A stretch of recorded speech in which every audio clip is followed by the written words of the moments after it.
When I grow up, I'm gonna fall in love. Not the boring kind where people argue about dishes or forget birthdays. No, I mean real love. The kind you see in movies, where everything just clicks. Like two people meet and suddenly the world makes sense. Like finding your favorite hoodie in someone else's closet and it fits perfectly, even the sleeves. I think that's what love is supposed to feel like. Right now, I live with mom and her boyfriend, who's not bad, but doesn't really laugh. He watches TV with the volume too high. Mom used to sing while cooking.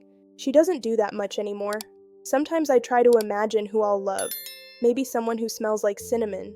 Maybe someone who reads in bed and forgets to turn off the light.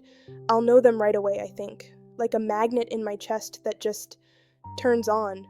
Like, oh, it's you.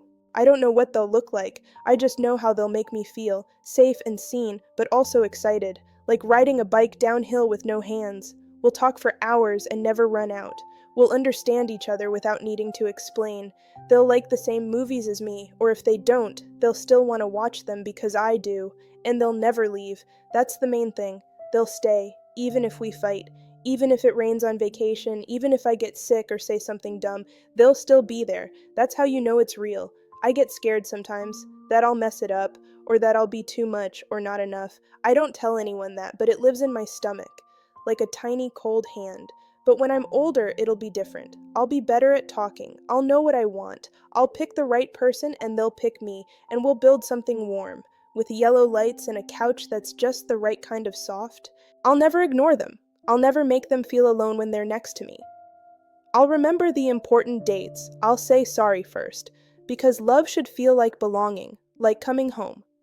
That's what I believe. That's what I'm waiting for. And I won't settle, I promise. Not for just someone, only for the one.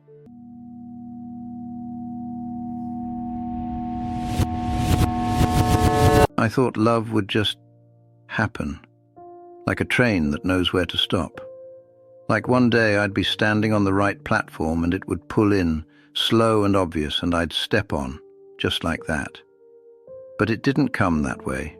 It came in pieces, glances, almosts, late replies, maybe next times. It came during busy weeks and wrong seasons. It came dressed as friendship, as habit, as comfort. Sometimes I didn't recognize it until it was already walking away. I had chances. I remember them. Not many, but enough. There was a girl who waited outside my night classes just to walk with me. She always wore this ridiculous red scarf, even in April. I liked the way she listened. I liked how she didn't fill silences unless they asked for it. I told myself we had time. Then life started happening. I was trying to prove things, that I was serious, that I could build something, that I wasn't just another guy with soft dreams and no plan. I chased work. I postponed dinners. I missed her birthday one year. She didn't get mad, just quieter. I didn't leave her. I just stopped arriving. And one day she stopped waiting. After that I kept looking, thinking maybe the next one would feel more like a sign. I kept expecting a grand arrival, some music maybe, a certainty. But it never felt like the movies. People came into my life. Some stayed a while. We tried, sometimes honestly, sometimes just because it was easier than being alone.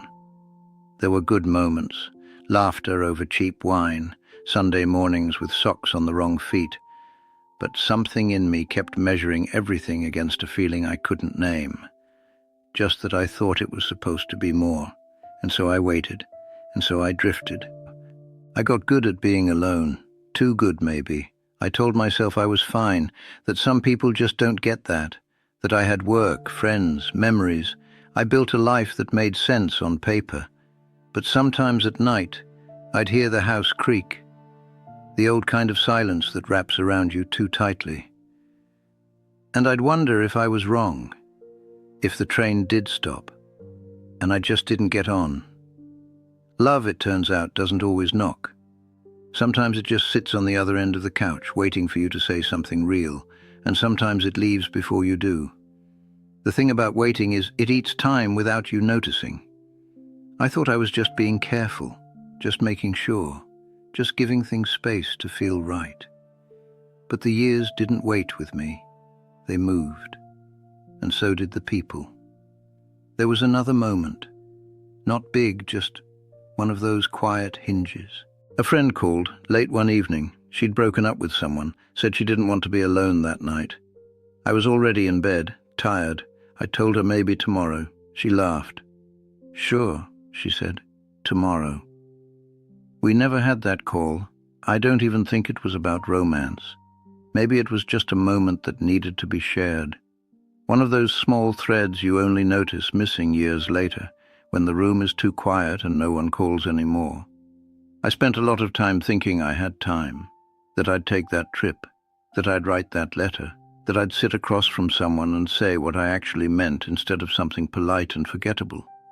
But it always felt like I needed just a little more clarity, a little more certainty, just one more signal. And then one day I looked up and the people I wanted to say those things to were not there anymore. Some moved on, some stopped waiting, some disappeared slowly, like fog lifting. I don't blame them. It's strange. When you're young, you think the big decisions will feel big. Like they'll come with warning signs or music or a narrator saying, "This is it." But most of them don't. They come as small choices, skipped calls, delayed conversations, half-felt feelings you don't name because you're scared they'll make things messy. And then one day, the version of your life where love lived. That version isn't possible anymore. Not because of one decision, but because of 1,000 tiny ones. I'm not sad every day. That would be a lie. Life still had good in it. Coffee on cold mornings, the smell of rain on sidewalks, a book that surprised me. But love, the kind I thought would just happen, it never quite did. Or maybe it did, and I just didn't recognize it when it wore simpler clothes. So if you're asking me what I'd change, I think I'd speak more, even if it felt too soon. I'd show up even if I didn't know what to say. I'd stop waiting for the perfect feeling to confirm everything. I thought love would be loud, but maybe it was whispering, and maybe I just didn't lean close enough to hear. If you're still somewhere back there, still believing that it will arrive when it's supposed to, maybe it will. Maybe your story won't end like mine, but I won't tell you how to live it. I just told you how I didn't.